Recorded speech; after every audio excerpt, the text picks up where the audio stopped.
demons kept saying suicide, suicide, suicide. The demons even louder said suicide, suicide, suicide. I did the unthinkable. I took a fully loaded STR 9mm handgun and blew a watermelon-sized hole into my left chest cavity and broke 5 of my ribs in the process from the impact of the shot. In the midst of the darkness, I was able to find my rich purpose. After the death of my father from COVID-19, it felt as if my heart had been ripped outside of my chest, and it felt as if an 18-wheeler was running over my heart, back and forth, back and forth, back and forth. My rich purpose is to inspire and encourage human potential for greatness in every area of my life. My rich purpose is to inspire and encourage human potential for greatness in every area of my life. After I shot myself, I could remember in the ambulance, I could remember the first responder saying frantically, "Who did this to you? Who did this to you?" I was blacking out, going in and out of consciousness. Frantically, he said again, "Who did this to you? Young man, who did this to you?" Again, I was blacking out, in and out of consciousness, barely able to respond. Next thing I remember, I heard the medic say, "He is losing too much blood. We are losing him. He is losing too much blood. We are losing him." The next thing I remember, it felt as if electricity was running through my body. I can remember sweet mother's voice, who shared with us this evening, Miss Anita Jones. I can remember her saying, "We lost you for a minute, bud. They were able to bring you back. We lost you for a minute, bud. They were able to bring you back. We lost you for a minute, bud. They were able to bring you back." It was a Category 5 destruction storm for me.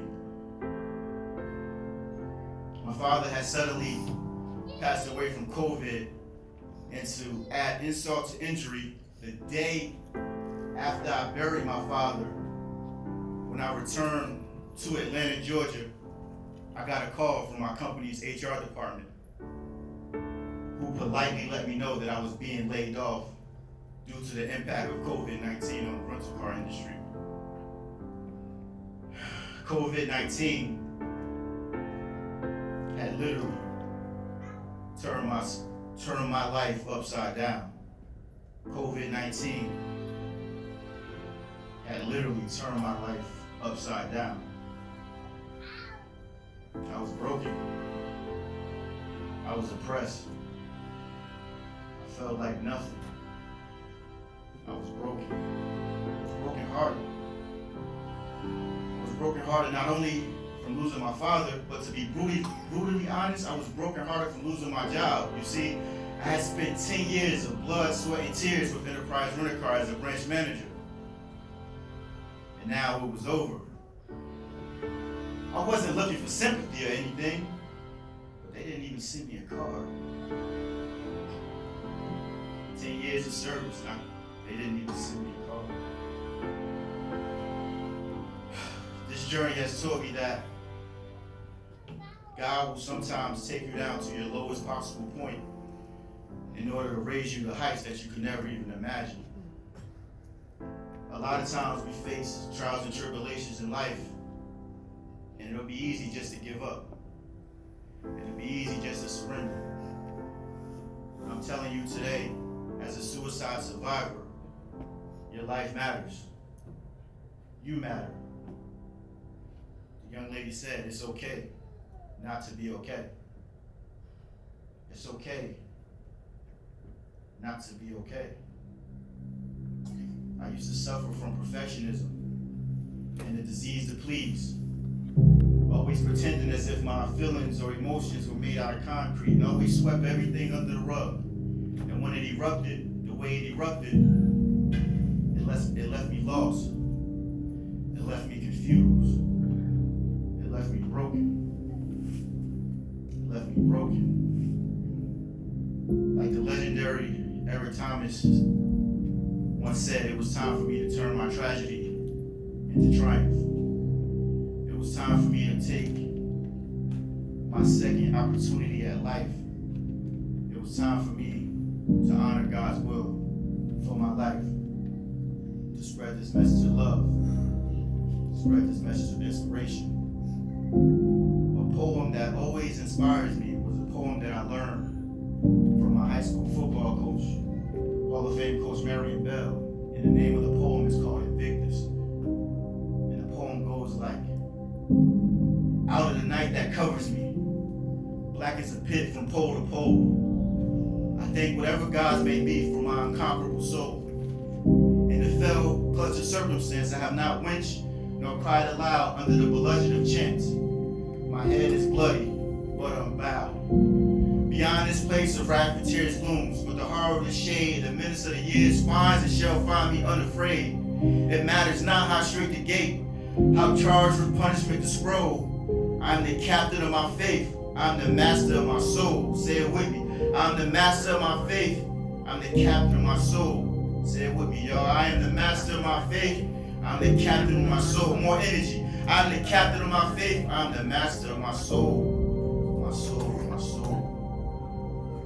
The trials and tribulations of life help build and redefine character. It's normally at our most lowest points that we get the opportunity to see what we are truly, sincerely made of. Sometimes we have to become the hero in our own movies. We have to be the ones to stand firm, to stand up. I speak for the passive. I speak for the overly agreeable. I speak for the misfits. I speak for the ones that no one truly understands. Today, we stand firm on the principle that we are taking our power back. We are asserting that our feelings do matter. They do matter. They do matter, and it is okay to not be okay and ask for help. Once again, it is okay to not be okay and ask for help. People often ask me, they say, Travis, why did you name your first book Rich Suicide when you survived the suicide attempt? I tell them the reason I named the book Rich Suicide because a suicide did occur. The old Travis didn't survive the blast. The old passive Travis had to die. The overly agreeable, the one who never really stood on principle, that Travis had to die in order for God to create the Travis that you see now. You see, if you would have told me that I would have had to go through the act of trying to kill myself to be here on this stage, I wouldn't have believed you. I had never had suicidal thoughts before. But life taught me. They often say life will test you. And there's no bigger test in life. But I'm here to say that even in your darkest moments, there are people who love you, the people that support you. Don't be afraid to reach out. Don't be afraid to say that I need help. Nobody's perfect. Nobody's perfect. I want to thank y'all. My name is Travis Graham Jones. I'm forever recovered.